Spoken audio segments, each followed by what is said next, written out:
r/Nosleep. Posted by u/strange_dangerous. Check out other works of author. Link in description. I own a motel and I may have been renting out rooms to a family of vampires every 4 years for decades. Part 1. You're always welcome. That was the sign that hung outside the motel that my family had owned for generations. A relic from the heyday of Route 66 nestled among large pines just off a 2-lane mountain road. My grandfather was a smart man and very opportunistic. When the cave system nearby was incorporated into the National Park Services, he capitalized on it. He built the motel and shortly after our home right next to it. As tourism expanded, so did the motel, one room at a time. Eventually our old living room was converted into the offices and the door behind the lobby desk led directly into our kitchen. Eventually our home and the motel were one and the same, and this is where I grew up. My grandfather passed down the business to my father when my sister and I were born.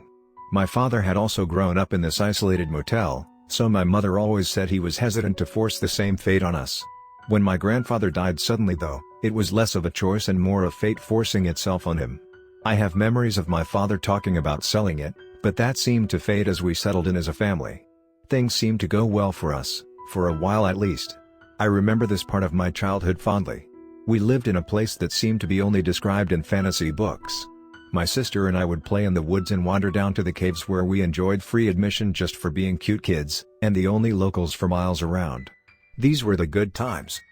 Unfortunately, shortly after my older sister's 9th birthday she began to get sick. The doctors in the city wanted to see her often and it was not easy for my parents to get down the mountain in our old truck. She was diagnosed with a rare form of leukemia a week before her 10th birthday. I don't remember her death, but I remember the weeks leading up to it. When the doctors informed them that there was nothing more that could be done, my parents insisted on bringing her back up to us, to the motel. They set up some machines and other medical stuff in her room to help ease the pain. I was not there when she died. My parents for whatever reason had sent me to my aunt's. Looking back now, I understand why. When I returned though, my sister was gone. My mother did not take her death well. My sister's room was cleared of any trace that she once lived there and I was not allowed to say her name. Every day there seemed to be less and less evidence that she had ever even lived there. Eventually, my mother went so far as to remove any photo we had of her from the house. By the time I was a teenager, there truly was no trace left of her existence. I hate to admit it, but my memory of her face had even gone. But I remembered what she smelled like, soft lavender. I left the motel when I went to college and lived an exciting yet uneventful life far away from that small spot on the mountain. But as my parents grew older, they needed more help and I felt myself drawn back into that old mountain motel. I helped them for a good part of 12 years, slowly taking on more and more of the responsibilities until I almost ran the place by myself. They still insisted on certain tasks, odd things that they were not ready to give up. The strangest involves what I have come to call the family. My memories of them stretch back to my earliest memories of the motel. They always stuck out because my parents seemed to treat them differently. For as long as I can remember they had always visited us every 4 years almost to the day. The family consisted of 4 adults, an older couple, a middle-aged couple, 2 teenagers, a girl and a boy, and a younger girl around the age of 11. The 7 of them were always quiet and polite and always stayed for a week, every 4 years like clockwork. My parents had even circled the date on our calendars, always expecting them. My father made sure to have a room open, even though they never seemed to book ahead. They were almost like old friends, except for the fact that they treated us like strangers every single time. It wasn't like they didn't remember us, but more that we were inconsequential to their lives. The interactions we had with them were so brief and infrequent that if it weren't for one odd thing, I doubt I'd have remembered them. But it was that one odd thing that hung over my head, never explained, but never acknowledged by my parents. Eventually I came to accept it as well, as something as ordinary as apple pie, but it wasn't ordinary. There was nothing ordinary about the fact that this family never seemed to age. They came every 4 years and they never missed a visit.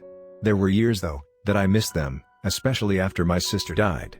My parents would send me to live with my aunt for a bit, and it always seemed to coincide with their visit. There was over a decade where I went without seeing them until my aunt and mother had a falling out. I was never told what it was over, but I never saw my aunt again after that last visit. One time, when I was back from college, they were there, same as always, just as I remembered. They'd spend their days in their room and would leave at night, always dressed like they were going someplace special. Every evening except for the last, I would clean the room after they left. The beds were always made and the room was very tidy except for the ashtrays. Whoever it was, the old man I expect, smoked like a chimney. Even after my parents stopped allowing smoking inside, they made an exception for the family. On the final day though, my parents always insisted on cleaning the room. Despite their tidiness, it always took my parents hours to clean that room. One time they took nearly 2 days, but they still would not allow me to help. On the family's last visit while my parents were alive, I had to help my father carry carpet into the room. We had spare rolls of carpet saved in case we ever had to fix a cigarette burn or a particularly nasty stain. We usually only needed a few inches or a foot at a time. The family's room, however, had the carpet replaced more times than I could count. On this last time, my father was tired and struggled with the work. I could tell my mother did not want me to help, but they had no choice. They had already pulled up the old carpet before I was allowed in, but I still noticed it. Deep brown stains in the wood beneath the carpet just outside the bathroom. My mother was still scrubbing when I carried in the replacement roll. "Is that blood?" I asked, pointing as the frothy pink foamed beneath my mother's brush. She shot my father a look of anger. "They're hunters," he said with a dismissive wave of his hand. The dark stained ring that always seemed to exist in the bathtub of this room suddenly started to make sense. "This is a lot of blood," I said, hoping for more answers. "It was probably a big animal," my father replied, annoyed. It made no sense to slaughter an animal in a motel bathroom, but I realized that I wouldn't be getting any more answers from my father. I let it be. I figured I'd ask again in 4 years. I didn't get a chance though, as both of my parents passed within months of each other. I'd like to say they died peacefully at home, same as my sister, but they did not. My father had a heart attack, and while he was in the hospital, my mother had a stroke. My father died shortly after, but my mother seemed to hold on for longer than anybody thought possible. She was waiting for something, but she never revealed what it was. She died in her sleep with an immense look of sadness on her face. As was expected, they left the motel to me. The lawyer explained that the will was very brief and uncomplicated. My parents had no money saved and the motel was their only asset, so I was given everything. They did leave me something else though, in addition to the burden of a family business. They left 3 envelopes with very specific instructions on when to open them. The first one was to be opened when I took over ownership of the motel. The second was to be opened in case of an emergency, namely a financial one. The third was to be opened by my aunt in case I passed away. The letter within the first envelope was brief and to the point. It explained that my parents had a long-standing agreement with the family and it was best not to question it. They mentioned the blood, but told me to ignore it and just make sure there was no trace left after they checked out. It was very explicit that I not ask questions and that if anybody outside of them were to ask about the family, I was to deny everything. In something I found funny and not surprising, the family's odd trait of seemingly never aging was not mentioned in the letter. After reading it twice, I stored the letter in the cash drawer and forgot about it. Shortly after my mother passed, the family arrived. The 7 of them piled out of that same old station wagon and walked together to my office. Without my parents insisting on doing it themselves, this was the first time I had actually checked the family in. The old man greeted me as if he knew me. He did not ask about my parents, and in an odd way he spoke to me as if I had always been the one to check them in. All but the little girl seemed to watch me without expression. The little girl, however, broke away from the group and stepped around the desk and knocked on the door leading to our kitchen. None of the family reacted in any way to her actions. "Can I help you?" I asked her. "Is she in there?" she asked, almost emotionless. "It's just me now. My parents passed a few months back," I explained as I grabbed the room key. The older man took the key without acknowledgement of the fact that my parents were dead, but the little girl broke down. She began to sob and yell for her mother, but instead one of the teenagers took her by the arm and pulled her along as they left together. Her sad eyes met mine, and for a moment I felt an unspoken grief between us over my parents' absence. I realized it was the first time that anybody outside of myself had shown any reaction to their loss. It felt good. It made me feel less alone in this isolated little motel. I watched as the family dragged the little girl back to their room to unpack and settle in. I remembered then how my mother used to treat this little girl. She always seemed to dote on her when they would visit. After my sister's death, my mother was less than affectionate, especially to children that weren't her own. Except, that is, for this little girl that came around every 4 years. Their stay was uneventful, and after that night, even the little girl all but ignored my presence. They left at night and returned before morning, usually without notice. Their rooms, again, were always tidy except for the cigarettes. Before they checked out, I read the letter from the first envelope one more time. It had also mentioned that at checkout they would pay in cash and leave behind a small paper package, sealed with twine. The note instructed me to never open the parcel, but instead put it in a safe that I had no idea existed before reading the letter. The safe itself was filled with more small paper bundles tied with twine. I did as the letter instructed. Sure enough, after their final night, there was blood. It wasn't a lot of blood, but enough to cause concern. The bathtub had been filled with it and then drained, leaving behind a crimson film ring around it. The tiled floors were sticky and the carpet had soaked in whatever bled out of the bathroom. I replaced the carpet as my father had showed me and scrubbed the bathroom until no trace was left. Looking back, of course it seems suspicious now, but it was always that way with the family. I couldn't really say for sure where the blood came from, and I never wanted to ask. However, if the cops showed up one day, I'd have probably told them. But nobody ever asked and there was never anything on the news, so I just told myself the same lie. They were nothing more than a family on a hunting trip, in three-piece suits and Sunday dresses. I ran the motel without incident in the years after that, but it was not easy. I should mention that while the motel is located near a tourist spot, there is little else to attract people. In fact, we are located on what some call a dead road. Not a dead end, but a dead road, a long stretch of highway without any signs of civilization. It is one of those highways that people seem to go missing on. Ours is just one of many around the country. We once had a writer stay with us, while my parents were still around. He told me that he was a true crime writer.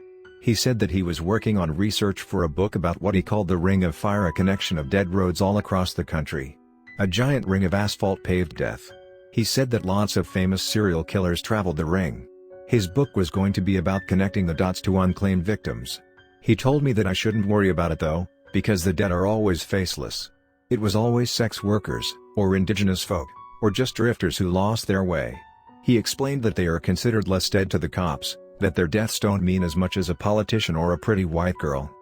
He said that he would come back through when he was actually writing the book, but he never came back and I never saw anything about his book coming out. The family, however, they always came back. 4 years after the last visit, they arrived 3 days after the date circled in red by my father long before he died. I had actually waited for them. You see, when everything seemed to shut down last year and budgets were cut, the caves closed down for the foreseeable future. Already, tourism had waned in the last few years and it was getting difficult to keep the motel open. I was running out of options, so I opened the second envelope. Inside was another letter. It instructed me to keep the motel open no matter what, even if the guests stopped coming. It then instructed me to open one of the brown paper parcels in the safe if I was ever in trouble. So I did. Beneath the paper, wrapped tightly in twine, was a bundle of money. It was various bills stacked in no particular order, but one bundle alone was enough to carry me through a slow season. There were dozens of these paper bundles. Despite what the letter said, I opened them all immediately. The oldest ones held currency I barely recognized. It was still American, but it was long out of circulation. I had planned to stay open long enough to collect one more bundle from these familiar strangers I had known my whole life. When they arrived 3 days late, I already knew something was off, though you wouldn't have known from their usual unemotional demeanor. What I had always remembered as a family of 7 arrived as only 6. One of the teenagers, the boy, was not with them. This was not acknowledged by anyone upon check-in. The little girl stayed beside the teenage girl this time too, but her eyes were still fixed on the door to our kitchen. At this point I had cleaned out all the other rooms except theirs. Nobody had stayed the night in weeks anyway, so I took my time with it. When the time came for them to check out, they paid in cash and handed me the brown paper parcel wrapped in twine. I hate to say this, but your family will officially be the last guests we host here, I explained, trying to break the news casually. The man stared at me blankly. The little girl looked up at the teenager, but the teenage girl did not react. The man did not seem upset, nor happy about it. As always, he was emotionless. "Okay," he said with a fake smile. And with that, he turned to leave. The family followed after him, but the little girl pulled away from the teenager. She stood there staring at me for a very long time. "You better hurry," I said, pointing at her family, trying to break the awkwardness. "Do you not remember me?" she asked. "Of course I do. You never change," I replied. I could see the old man out in the parking lot as he packed up the old station wagon. I saw him notice the little girl's absence. Without any urgency, he put down the bag and came to retrieve the little girl. As he approached the office door, the little girl stepped closer to the desk. "If you aren't here when we return, they will leave me. They will put me back in the caves and never return," she whispered. "What do you mean?" I asked, my mind racing. "I'm too young. I should never have been turned." Her words were cut off by the opening of the door. The old man stood in the doorway, his gaze fixed on the little girl. Neither of them exchanged words. The little girl left, but not before giving me one more pleading glance. Once they left, I waited to clean to the room. I counted the bundle of cash left in the paper parcel. It was enough to carry me 2 seasons, but more so, along with the rest it was enough to start a new life. I opened a bottle of wine and drank half before even grabbing the cleaning supplies. I knew what kind of mess awaited me in that bathroom. At least this time, I wouldn't have to replace the carpet. When I finally made it to the old room, it was morning. I opened the door and the rising sun cast a light across the neatly made beds and overstuffed ashtray. As I walked towards the bathroom, something on the bed caught my eye. Laid neatly on one of the seemingly unused pillows was a photograph. I put down my cleaning supplies and picked up the photo. It was torn on one side, so it was only half of the picture. It shouldn't have been shocking, but it did catch me off guard. It was a photo of the young girl and she was holding hands with another young girl. Me. It made sense, since I'm sure we had known each other our whole lives. There was nothing unusual about me except for how happy I looked. Her, on the other hand, seemed somehow different. It took me a moment to register what was off about her, but when I did, I gasped. She was younger. Not much younger than she appeared now, but younger than I had seen her in decades. The photo itself was taken here at the motel, just outside of the office. I had recognized the background, not only because it was a familiar space, but because I had seen this photo before somewhere. It clicked. I abandoned the cleaning and ran back to the office with the photo in hand. Hung above the fireplace in the office, just across from the desk, was a collection of photos my mother had curated over the years. It was mostly my parents and I, but there were also snapshots of famous guests or old regulars. I ran my fingers over the torn edge of the photo of myself and the little girl, and I remembered one specific photo that hung over the fireplace. It was small, and odd-shaped, but it was my mother's favorite because of how happy my father and her looked. It was just the two of them standing outside the office, smiling. It was taken in the same spot as the one of me and the little girl. I ripped the photo of my parents off the wall and broke the frame, too impatient to be delicate. I pulled the small odd-shaped photo from the frame and confirmed my suspicion. It was torn. I held the photo of my parents up with the photo of the little girl and myself. They were two halves of the same photo. And though I couldn't remember her face, I knew immediately who the little girl was. I held the photo close to my nose and breathed in deep, soft lavender. She was my older sister. I now understood the deal my parents had made.